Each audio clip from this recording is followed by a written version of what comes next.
Okay, let's unpack this. Sometimes, the really interesting stuff isn't always in the obvious places, like headlines or big studies. Right, yeah, sometimes it's hidden in, well, unexpected corners. Yeah. Like a language learning resource, maybe. Exactly. You might think you're just there to pick up some vocabulary. But the source itself, it can have layers, wisdom about more than just the topic. Yeah, like insights into how we learn or maybe how we face challenges. That's precisely where we're diving today. Our source material is this excerpt from Master American English Family Chef Showdown. Okay, so it's not a cookbook, not really a cooking show transcript either. It's framed as a tool for learning English. Right. But inside that tool, there's this story, a family deciding to cook Gordon Ramsay's beef Wellington, which is notoriously tricky. No kidding. So what's our mission here? What are we trying to pull out of this? Well, let's explore it. What can we learn? Not just about the story, the family, but what does the resource itself teach us, teach you? About language, sure, but also about just understanding information, tackling problems, and we're sticking just to what's in this text. Got it. Just the source material provided. Okay, so where does the story start? All right, the narrative bit. It kicks off with the Family Chef Showdown. Jason's the host. Jason, right. And he immediately says he has the hardest job, judging. Yeah, but he also kind of admits he doesn't actually know how to cook the dish himself. Sort of a hands-off approach from the get-go. Mm-hmm. He's more the narrator, the guide. Yeah. Which makes sense for a learning resource, I suppose. Mm-hmm. But the real action is with the contestants, the family members. Their approaches are fascinatingly different. Totally. So first up is Linda the mom. What's her plan? Linda comes in strong, calls herself a cooking genius, declares, no Gordon Ramsay recipe will defeat me. Wow. Okay. Confident. Very. And her strategy is super clear. Follow the recipe to the letter. No messing around, no improvising. Okay. Very by the book. Now contrast that with Mike the dad. The source says he plans to just wing it. Wing it. Yeah, I love that phrase. He says he'll make it my way, adding extra spice and bacon. Bacon. Right, to enhance the taste. Mm-hmm. He's so sure of himself, he plans to call it a masterpiece. Thinks Gordon Ramsay would be jealous. They talk about polar opposites. You've got the rule follower and the innovator. Yeah. Or maybe just the super confident improviser. Exactly. And then there's Emma, the sister. How's she feeling about this beef Wellington challenge? Emma, she's maybe the most relatable one here. The source says she's a little nervous. Understandable. Yeah, admits she's never made this before and straight away worries, I'm going to mess it up. Oh, yeah, that feeling. And later it describes her dish looking like scrambled eggs and nothing like the picture. That really captures the beginner's panic, doesn't it? Absolutely. So you've got these three clear mindsets facing a tough task. The meticulous one, the fearless let's try anything one, and the anxious but willing beginner. And the source sprinkles in these little family moments too, which adds flavor. Like what? Like that comment, kind of joking, that the food only tastes good when mom makes it. Uh-huh. Or Linda wishing for help with housework instead of games so she'd have time to research better recipes. Yeah. That feels pretty real. It does. Or Jason saying he'll help cook tomorrow, but then admitting he's only good at instant noodles and fried eggs. These little bits paint the family picture. And Mike's bacon, someone calls his bacon wrapped around the beef idea weird. But he doubles down, calls it a masterpiece, which leads to that whole debate in the text. Does it have to look good, or is flavor the main thing? That level of confidence is something else. I love the line calling him the champion of the confidence contest, not a cooking one. Huh. Yes. And his description of how his dish tastes savory but tastes sweet in my mouth. Just delightful chaos. Pure Mike. So they cook for 2 hours, right? The text says 6 p.m. to almost 8 p.m. What happens? What's the verdict? Jason, the judge, gives the rundown. The results are all different. They have their charm. Okay, charm is a diplomatic word. Right. Maybe not exactly Gordon Ramsay, but not terrible. And crucially, they're edible. Edible is a win, I guess.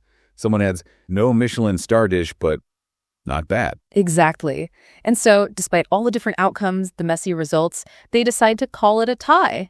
Or even a family win. A family win. I like that. Yeah, and the source concludes that having a good time together was the main thing. More important than impressing Gordon Ramsay or achieving perfection, even if we made a mess of it. That's a nice takeaway from the story itself. It shows different ways to tackle something hard and maybe redefines what success looks like in that context. So thinking about that story, how does this family's kitchen adventure resonate with you, the listener? When you face a tough task or new information, you see these different styles: the careful rule following, the bold improvisation, the nervous first attempt. Yeah, it really mirrors how people approach learning, doesn't it? Or any challenging project. Are you more of a Linda, a Mike, or an Emma? It's interesting to think about your own style. Definitely. But okay, fascinating story. But let's shift gears slightly. Remember, the source itself is Master American English. It's designed as an English learning resource. Right. So this narrative, the Beef Wellington Challenge, it's embedded within a learning structure. The text itself actually points this out. Okay, so beyond just telling the story, what specific learning tools does the source material show us it includes? Well, it mentions sections for listening practice. It talks about duet practice, which sounds like interactive conversation practice using the script. Ah, okay, using the dialogue maybe? Seems likely. And it includes questions and answers based specifically on the family's cooking story. So it's using the narrative for comprehension exercises. And language learning means vocabulary, right? Does it highlight words? Yes. Crucially, it doesn't just use interesting phrases, it defines them right there for the learner, giving very specific definitions in context. Let's look at those. It defines go around, like Jason judging, definition. To move from one place to place within a location. Example, I'll be going around to judge. Simple enough. Then wing it, Mike's strategy. Definition, to do something without planning or preparation. Example, I think I'll just wing it. Makes sense. And Mike's other move, make one's own twist on something, defined as to add a personal variation or style. Example, I'm going to make my own twist on it, like the bacon. Exactly. Then there's mess something up, Emma's fear. Definition, to do something incorrectly or make a mistake. Example, I'm going to mess it up. And the final outcome phrase, call it a tie. Definition, to declare that no one wins because the result is equal. Example, okay, let's call it a tie. See, these aren't random words. They're pulled directly from the narrative flow and immediately explained. Learning in context. That's pretty smart. But the source also mentions a broader strategy, doesn't it? Something about think and speak in English using the 5 Ws. Ah, yes, the 5 Ws method. This goes beyond specific words or exercises. The source presents who, what, when, where, and why as a technique. A technique for what, exactly? For processing information, basically, and for practicing thinking in English. It uses the family story as a demonstration. How does it demonstrate? It applies the 5 Ws to analyze a moment. Like who? Yep. Mike and Linda. What? Making beef Wellington. When? 6 p.m. Where? Kitchen. Why? And for Mike's confidence, the source suggests it's because of his additions, the bacon and spice. The power of bacon again. Maybe. But the point the source makes is that you can use this who, what, when, where, why structure for your own everyday thoughts to analyze situations around you and practice organizing those thoughts in English. So it's taking this relatable family scene and extracting not just vocabulary, but also a thinking tool, an analytical method. Exactly. A transferable skill. How to break down any situation using this framework taught within this English lesson. That's quite interesting. It really is. Okay, so let's pull it all together.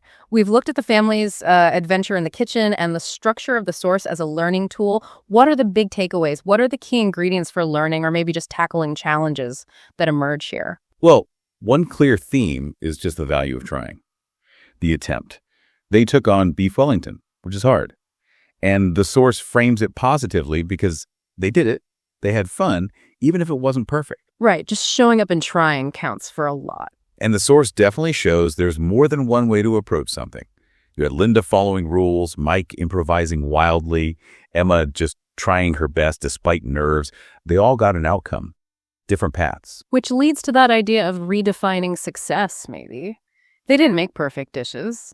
But the source emphasizes the shared experience, the good time together, the fact it was edible. Success wasn't hitting some impossible standard. Yeah, success became the process and the connection. Yeah. And the source's own structure reinforces that idea of learning being incremental. How so? With the vocab lists, the definitions, the practice methods, it implies learning happens bit by bit. Breaking things down, like the source says, little by little, your English will get better.